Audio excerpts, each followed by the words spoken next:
Hello student, today's our topic R H factor या R H grouping. तो आज हम डिस्कस करेंगे आर एच फैक्टर पे। आर एच फैक्टर के फर्स्ट ऑफ ऑल रिपोर्टेड किया गया था रिसेस मंकी के आरबीसीज पे किया गया था। रिसेस मंकी मीन्स रेड चेहरे वाला बंदर, जो लाल मुंह वाला बंदर होता है उसे हम क्या बोलते हैं, रिसेस मंकी। रिसेस मंकी पे रिसर्च किया गया, ना कि जो ब्लैक चेहरे वाला बंदर उस पे। तो जो लाल चेहरे वाला बंदर उसे हम क्या बोलते हैं, रिसेस मंकी बोलते हैं। फर्स्ट ऑफ ऑल रिपोर्टेड किया गया था आर एच फैक्टर का किस पे, रिसेस मंकी के आरबीसी पे। किसने किया था, Karl Landsteiner and Wiener ने। दो साइंटिस्ट थे, कौन कौन से थे, Karl Landsteiner and Wiener थे। और उन्होंने इसका नाम क्या दिया था, आर एच फैक्टर, सॉरी उसका नाम क्या दिया था, are H factor. Are H factor क्या नाम दिया था, आर एच फैक्टर नाम दिया था। क्या नाम दिया था, आर एच फैक्टर दिया था। आर एच फैक्टर भी जैसे ब्लड ग्रुप होते हैं A B, A positive B positive, वैसे यहाँ भी होता है। यहाँ पे कुछ एंटीजन पाए जाते हैं सी पर डी ई, तो उसमें डी एंटीजन जो होता है वो बहुत एक्टिव होता है। तो बस उसी को हम जानते हैं, जिसमें डी एंटीजन पाया जाता है उसे हम कहते हैं आर एच पॉजिटिव फैक्टर। जिसमें डी एंटीजन नहीं पाया जाता है उसे हम कहते हैं आर एच निगेटिव फैक्टर। तो डी एंटीजन कैसे, जैसे आर एच पॉजिटिव को हम कैसे रिप्रेजेंट करेंगे, जैसे आर एच पॉजिटिव है, जैसे कैपिटल डी है इसी में, तो इसको क्या करेंगे, आर एच पॉजिटिव। ये क्या है, आर एच पॉजिटिव, और स्मॉल डी रहेगा तो इसे हम डिनोट करेंगे आर एच निगेटिव।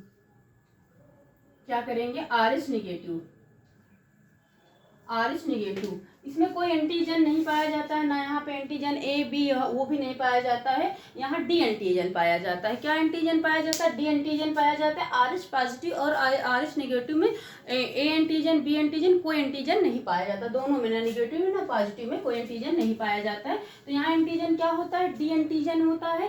तो जैसे कि हम ब्लड ट्रांसफ्यूजन कराते हैं, जैसे आर एच का, यहाँ पे हेडिंग डाल दें, एक मिनट,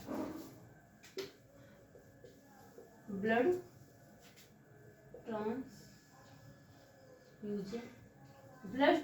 ट्रांसफ्यूजन कराते हैं ब्लड, जैसे कि आर एच, एक दो पर्सन है,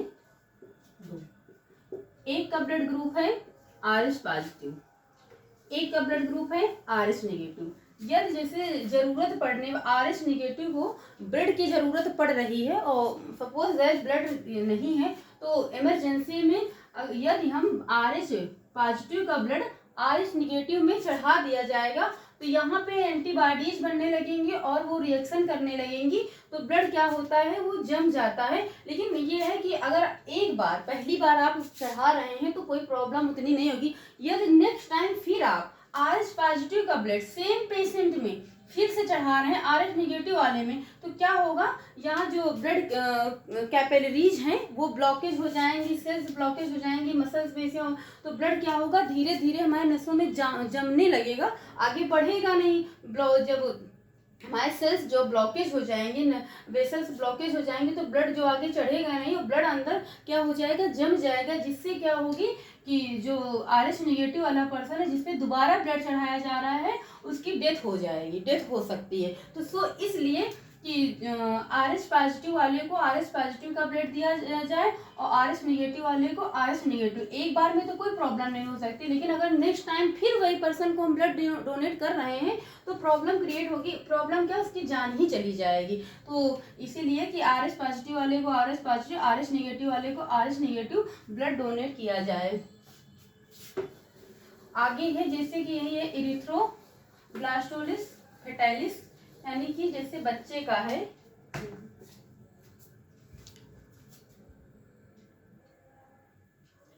जैसे इरिथ्रोब्लास्टोसिस फेटाइलिस, जैसे कि एक माँ है और माँ का जैसे कि मदर हो गई, लिख के समझाते हैं अच्छे से। मदर जो है आर एच निगेटिव है, मदर क्या है, आर एच निगेटिव है, और फादर क्या है, फादर क्या है, आर एच पॉजिटिव है।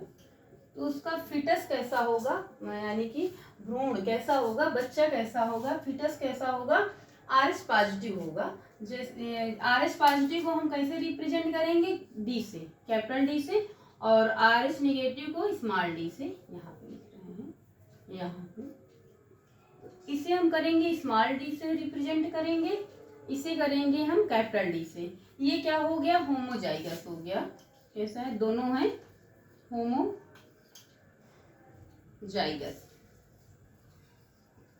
क्या है, होमोजाइगस है।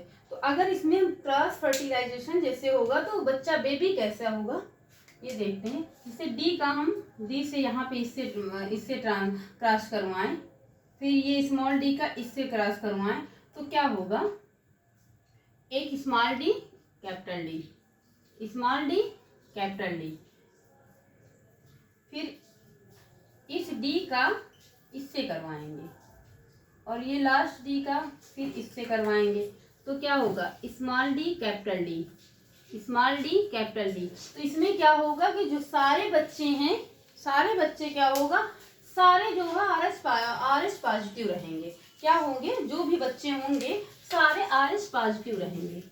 क्या रहेंगे, R H positive, R H positive रहेंगे। सारे बच्चे आर एच पॉजिटिव रहेंगे, आर एच पॉजिटिव रहेंगे, सारे बच्चे आर एच पॉजिटिव रहेंगे।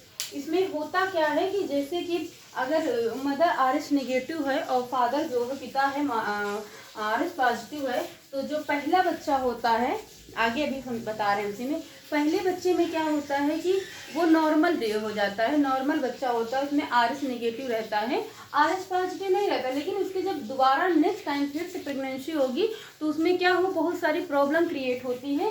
क्या होगा, ये तो बच्चा फिटस यानी कि भ्रूण में ही या गर्भ में ही डेथ हो जाएगी, या फिर आफ्टर डिलीवरी जो है, आफ्टर डिलीवरी बहुत जल्दी उसकी डेथ हो जाएगी, बच्चे वो जीते नहीं हैं। तो होता है कभी कभी आप सुने होंगे कि हाँ किसी का एक बच्चा हो गया फिर उसके बच्चे ही नहीं हो रहे हैं, तो वो लोग समझ नहीं पाते हैं कि किस वजह से नहीं हो रहा है। तो उसमें क्या रहता है, ये आर एच पॉजिटिव का रहता है। तो डॉक्टर से मतलब फिलहाल इसमें दवाएं हैं, इंजेक्शन है कुछ, उसके द्वारा कवर किया जाता है मेडिसिन के द्वारा।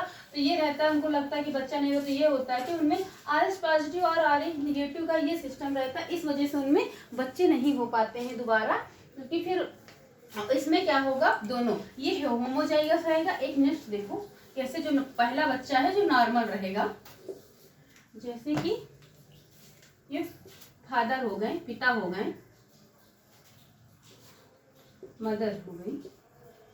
तो मदर क्या है, मदर के दो आर एच निगेटिव है, क्या है, आर एच निगेटिव है, और फादर का क्या है, पॉजिटिव है, आर एच पॉजिटिव है। तो इसमें क्या है, एक डी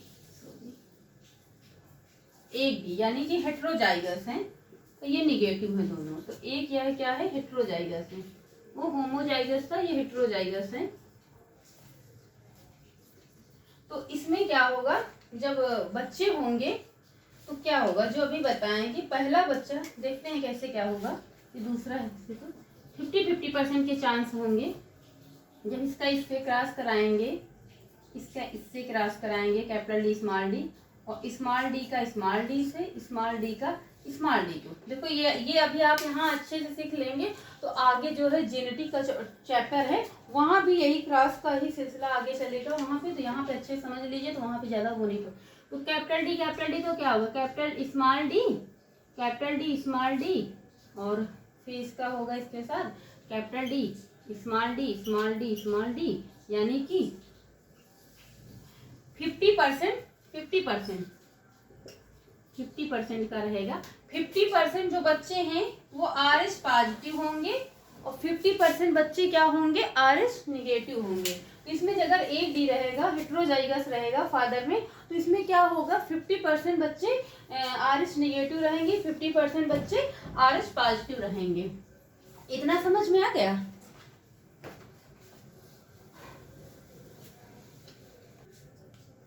और अभी जो बताए हैं कि जैसे कि जो फादर हैं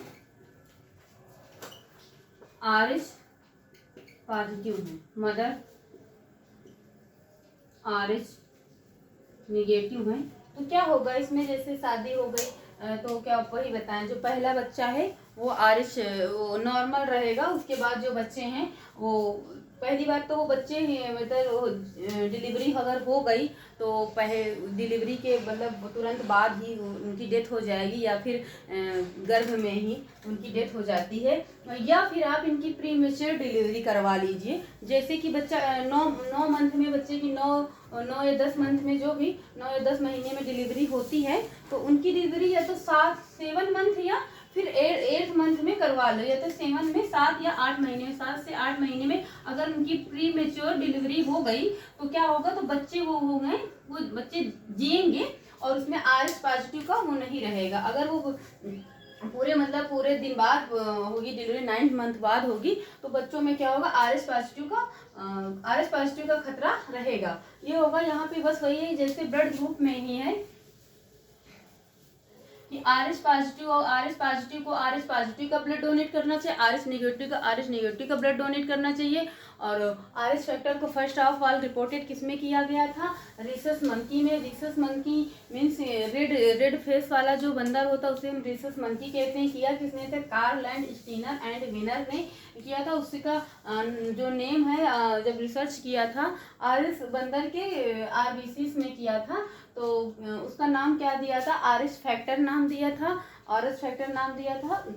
और RH फैक्टर में क्या होता है, इसमें कोई एंटीजन नहीं पाया जाता है, इसमें डी एंटीजन पाया जाता है, जो वही एक्टिव रहता है। जिसमें डी एंटीजन पाया जाता है उसे RH पॉजिटिव फैक्टर कहते हैं, जिसमें डी एंटीजन नहीं पाया जाता है उसे RH नेगेटिव फैक्टर कहते हैं। जैसे कि कल देखो ब्लड ग्रुप पे हुआ था, तो थोड़ा सा भी उसमें बता यहाँ पे डिस्कस कर दें कि ब्लड ग्रुप जैसे मेनली होते तो हैं 4 टाइप के ब्लड ग्रुप, जो है मेनली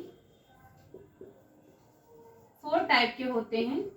बट जो उसमें A पॉजिटिव, A हो गया, B हो गया, AB हो गया, O हो गया, तो A पॉजिटिव होता है, B पॉजिटिव हो गया, AB पॉजिटिव हो गया, O पॉजिटिव हो गया, और इधर हो गया A निगेटिव हो गया, B निगेटिव हो गया और AB निगेटिव हो गया। तो यहाँ पे O पॉजिटिव है और यहाँ पे O निगेटिव है। तो इसमें क्या होता है कि हम अगर किसी का ब्लड ग्रुप A पॉजिटिव है, किसी का A होता है, किसी का A पॉजिटिव होता है, किसी का B, मेरा तो B है, ना पॉजिटिव है ना निगेटिव है, तो B है। तो B जैसे अगर आप, जैसे मुझे ज़रूरत पड़ेगी तो मुझे B का ही ब्लड चढ़ेगा या फिर O का।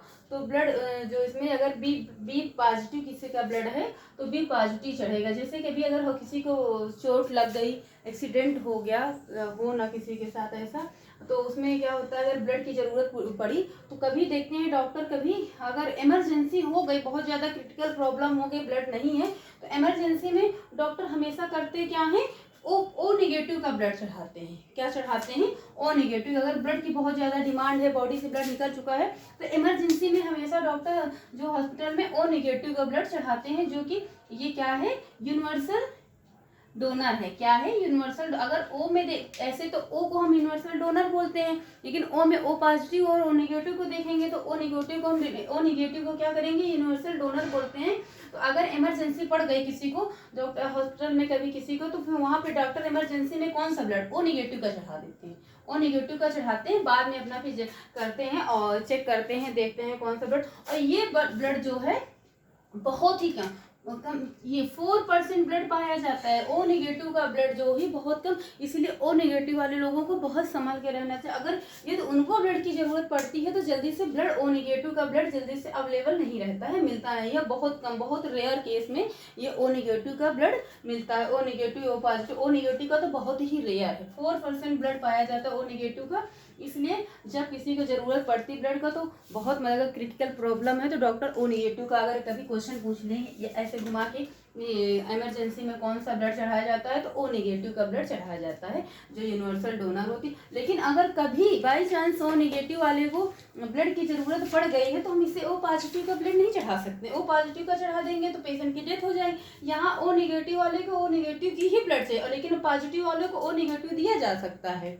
तो यहाँ पे बस और ए बी क्या है, ए बी को तो सभी चाहिए। ए बी को, ए तो यू बी क्या है, यूनिवर्सल रेसिपिएंट यानी यूनिवर्सल रिसीवर है। इसे ए का भी चाहिए, बी का भी और ए बी का, ये इसलिए इसे क्या कहते हैं, यूनिवर्सल रिसीवर बोलते हैं। तो आज की क्लास में इतना ही है।